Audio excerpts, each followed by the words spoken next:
August 480 BC. A Persian cavalry scout gallops back to King Xerxes with a report that makes no sense. For 2 days, 300 Spartan warriors have blocked the narrow pass at Thermopylae against the largest army ever assembled in human history. The scout expected to find them frantic, preparing defenses, sharpening weapons in desperate preparation.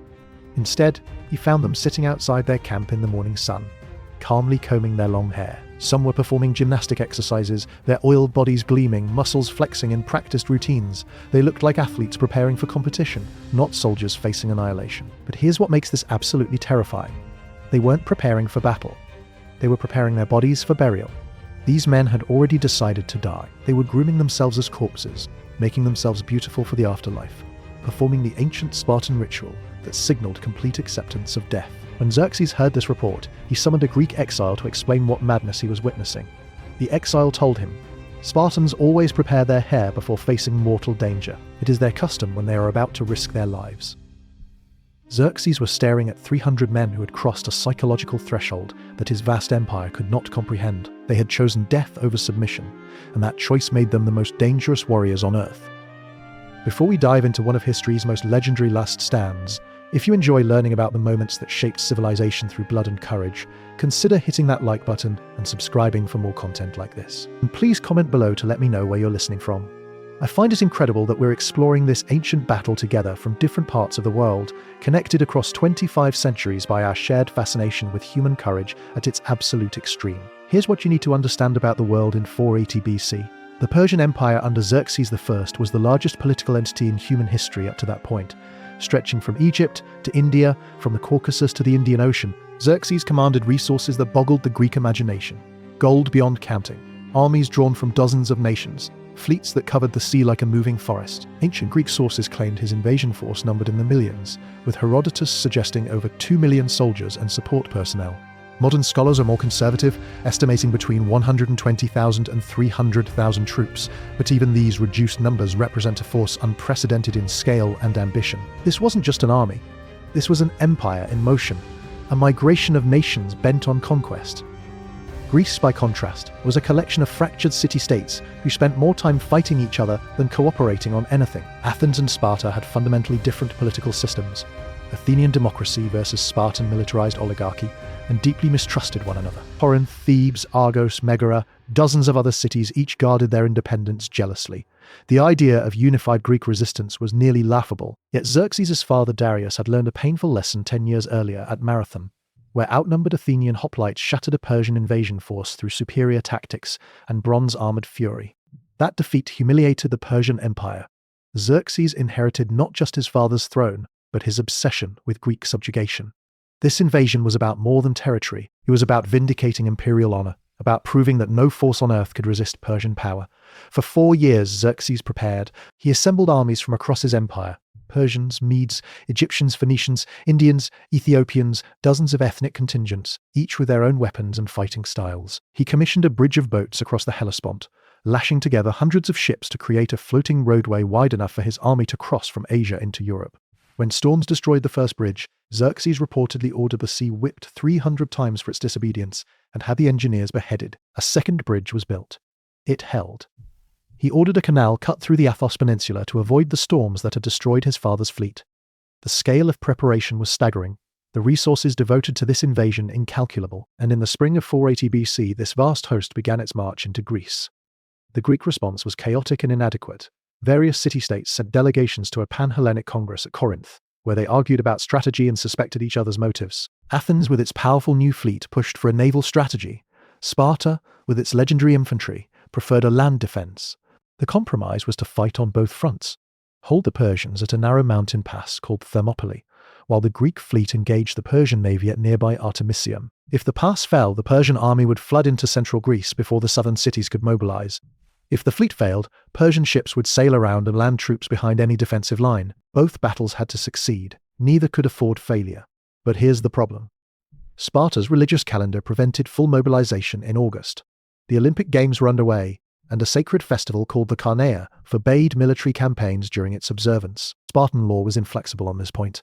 The gods must be honored even in times of national emergency. King Leonidas, roughly 60 years old, from one of Sparta's two royal houses, proposed a compromise. He would take an advance guard to Thermopylae immediately, holding the pass until the festivals ended and the full Spartan army could march. For this advance guard, he selected 300 warriors, all men with living sons to continue their bloodlines. This detail is crucial. Leonidas was preparing for the possibility that none of these men would return. He was selecting soldiers whose deaths would not end family lines, whose sacrifice would not orphan the next generation of Spartans without fathers to train them. The 300 marched north from Sparta, gathering allies along the way.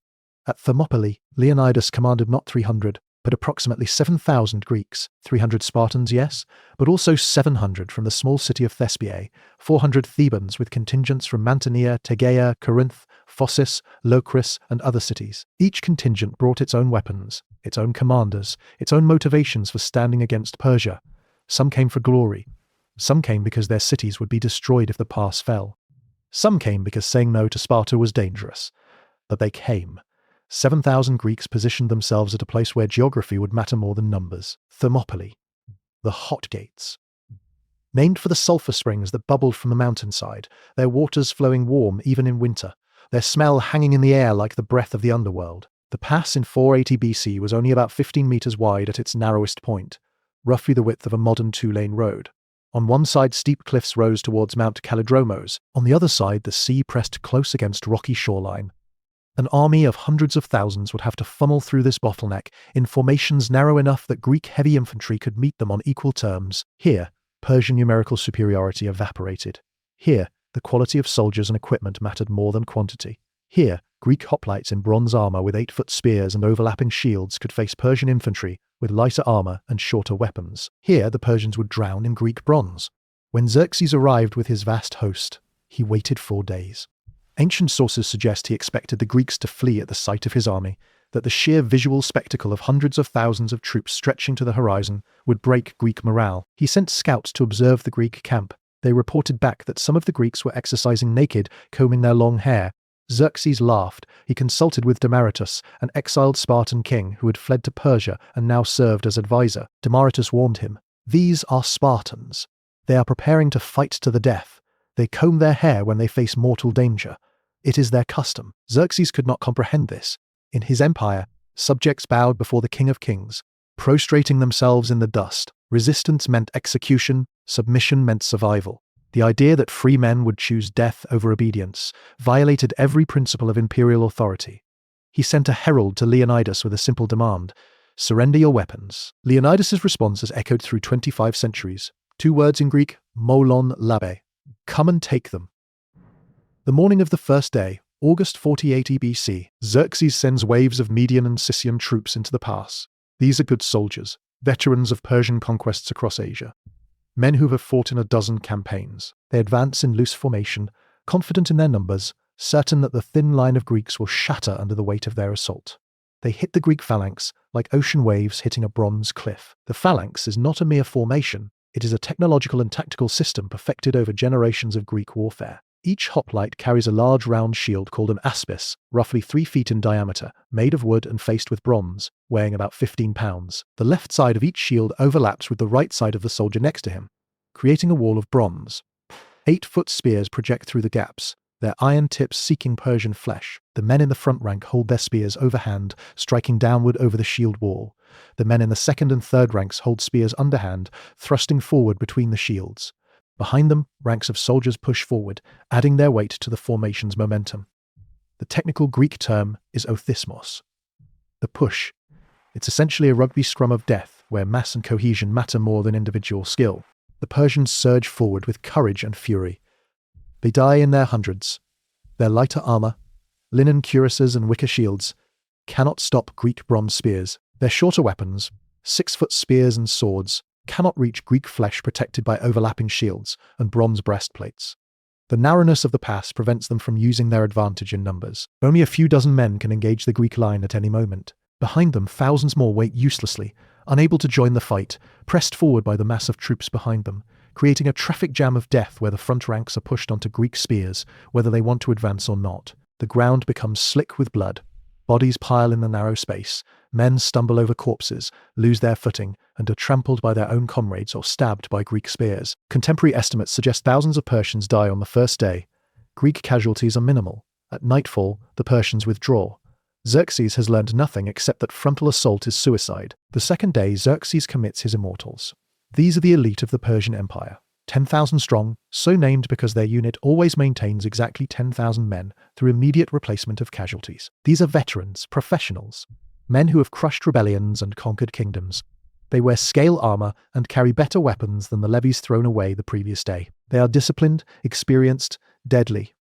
Xerxes believes they will succeed where lesser troops failed. They march into the pass with grim determination. The result is exactly the same. The phalanx holds. Greek bronze and Greek tactics prove superior to Persian skill and Persian courage. The immortals fight with ferocity, pushing against the Greek line with coordinated fury, but they cannot break it. Herodotus records a tactic the Spartans employed: feigned retreats that drew Persians into disarray, then sudden reversal into perfect phalanx formation, catching the pursuing enemy in broken formation and cutting them down. These weren't desperate defenders improvising survival.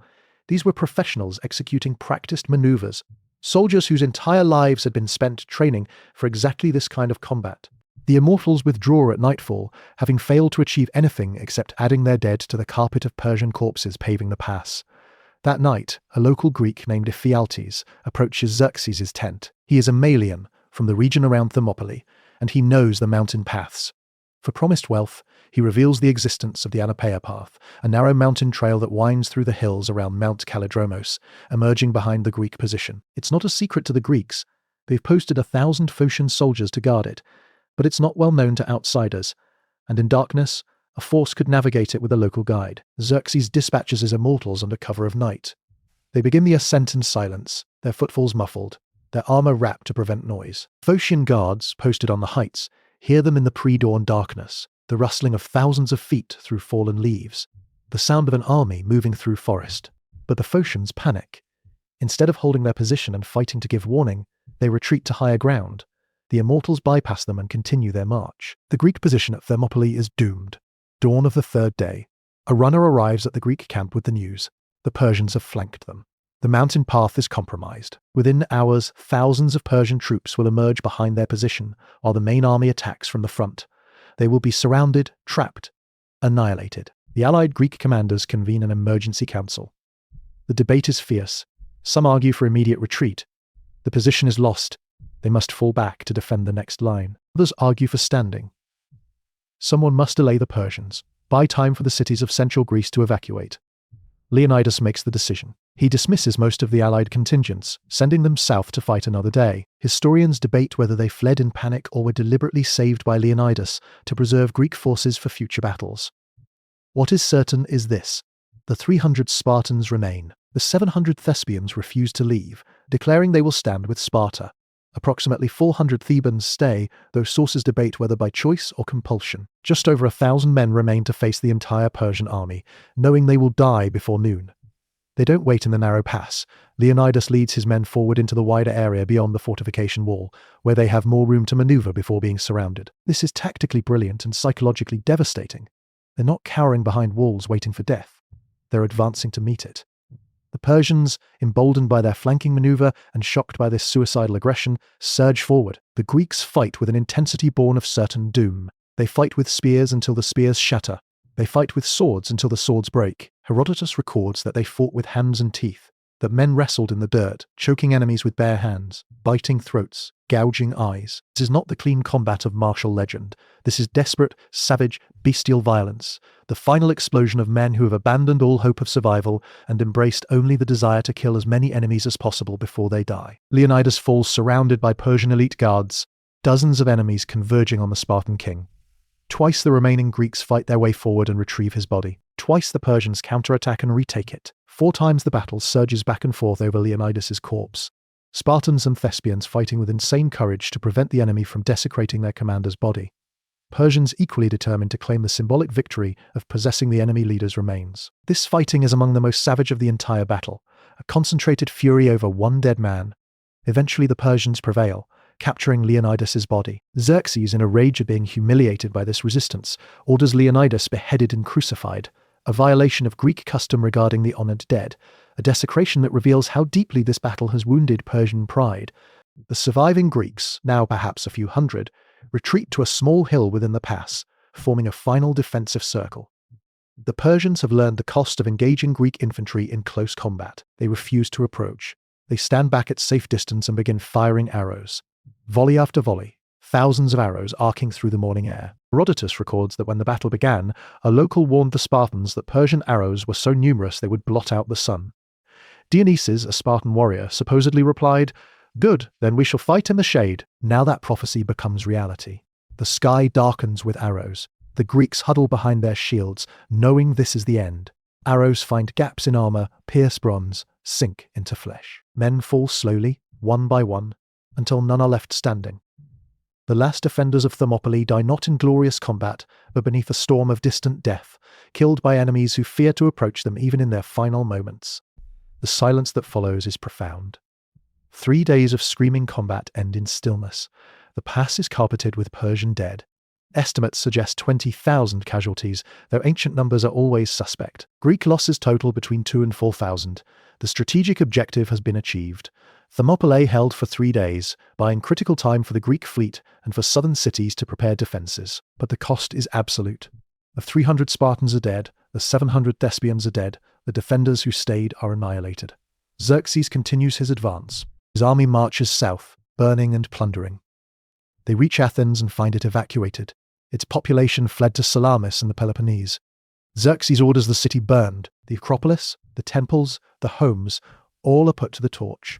The smoke rises like a funeral pyre for Greek civilization. But something has changed. The Greek fleet, having gained 3 precious days, lures the Persian navy into the narrow straits at Salamis. There, Greek triremes with bronze rams destroy the larger but less maneuverable Persian ships, sinking hundreds in a single afternoon. Xerxes watches from a golden throne on the shore as his naval superiority evaporates in blood and wreckage. Without control of the sea, his supply lines are vulnerable, his invasion unsustainable. He retreats to Persia, leaving a large force under his general Mardonius to continue the campaign. The following year at Plataea, the united Greek armies, including the full Spartan military force that had been forbidden to march during the festivals, meet the Persians in open battle and annihilate them. Mardonius dies. The Persian invasion ends in strategic catastrophe. Greece survives. Western civilization continues its distinct trajectory rather than being absorbed into the Persian imperial system, and Thermopylae becomes immortal. A stone lion was erected at the pass, bearing an epitaph written by the poet Simonides. The inscription was addressed to travelers passing through. "Go tell the Spartans, stranger passing by, that here, obedient to their laws, we lie." Not that they died bravely, not that they were heroic, but that they were obedient to their laws. This is the core of the Spartan worldview. The individual exists to serve the state. Personal survival is less important than communal honor. Death in battle is the highest achievement. 300 achieved exactly what their culture valued most. They died beautifully, gloriously in defense of Greece. And their names echo through centuries. Leonidas, Dionysus, and the others whose names we've lost won the only immortality that matters. They are remembered. But here's what we often forget in the mythology. The battle involved 7,000 Greeks, not 300. Thespiae sent 700 men and all of them died. Yet history remembers only Sparta's contingent. Why? Because Sparta cultivated a mythology of martial supremacy so powerful it dominated historical memory.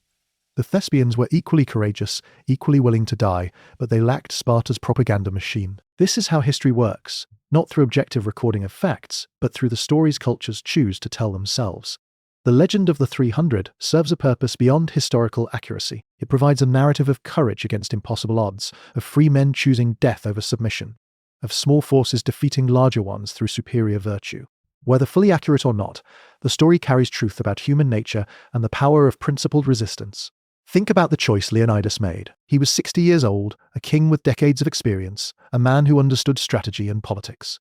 He could have retreated, argued that holding Thermopylae with inadequate forces was suicide, that preserving his men for future battles was strategically sound.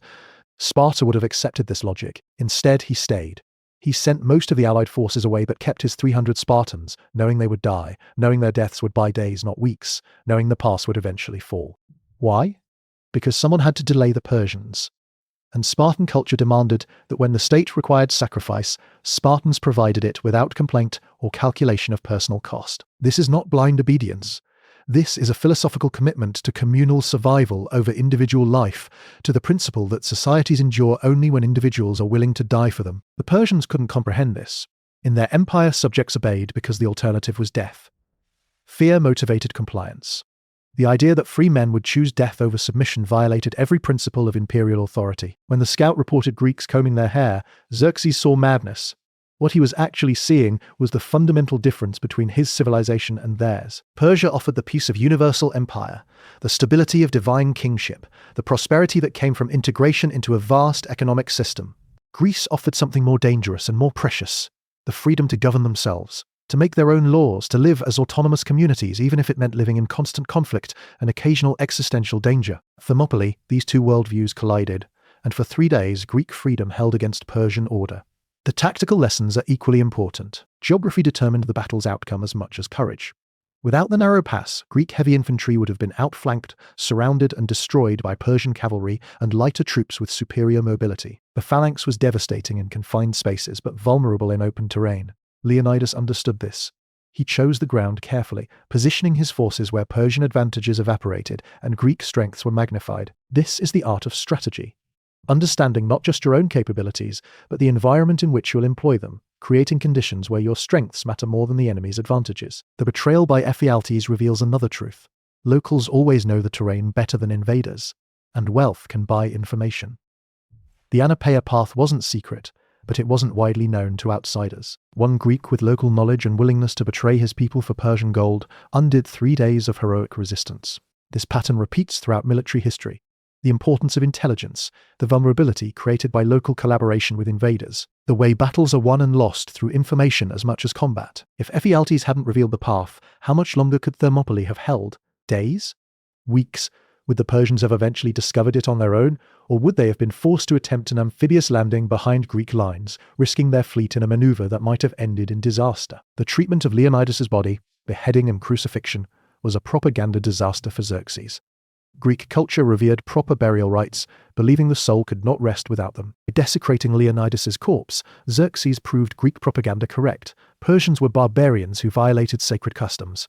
This single act of anger probably did more to unify Greek resistance than 1,000 speeches about freedom. It transformed Leonidas from a failed commander into a martyr, a symbol of Persian cruelty and Greek righteousness. Xerxes' rage made him stupid, and that stupidity cost him the moral high ground in a conflict where Greek unity was fragile and vulnerable to Persian offers of peace.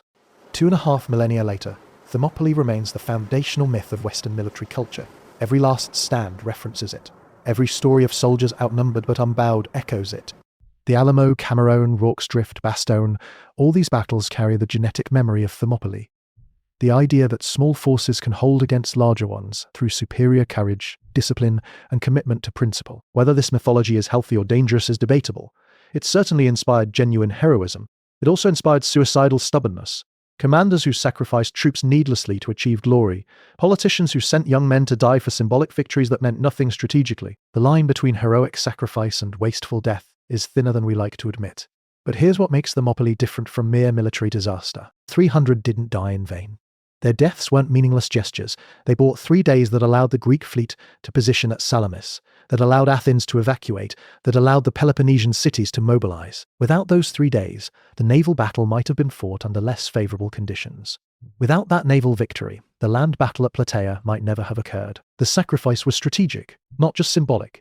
Leonidas understood that his death could purchase something valuable, time for Greece to organize resistance. He made a cold calculation and decided the price was worth paying. That's not mindless heroism. That's generalship. The 300 Spartans at Thermopylae represent something we struggle to articulate in our modern world. The idea that some principles are worth dying for, that individual survival is not always the highest value, that societies endure only when individuals are willing to sacrifice for communal good. We're uncomfortable with this idea because it can be so easily abused, twisted into propaganda for wars of conquest or authoritarian control. But the discomfort doesn't erase the underlying truth. Civilizations that lack individuals willing to die in their defense don't survive contact with civilizations that possess such individuals. The Spartans at Thermopylae were monstrous in many ways. Their society was built on slavery, militarism, and the suppression of individual expression. But they understood something profound about the relationship between individual mortality and collective survival.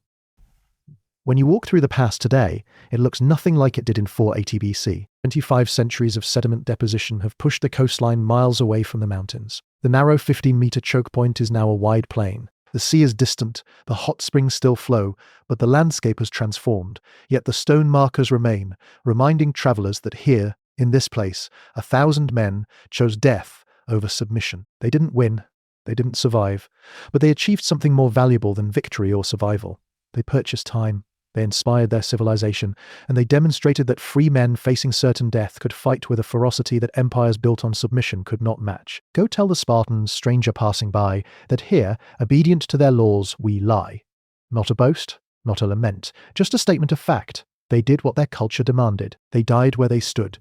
And 25 centuries later, we still speak their names, still tell their story, still draw inspiration from their impossible stand. That is the only immortality that matters. They won it in blood and bronze, and no empire, no matter how vast, could take it from them.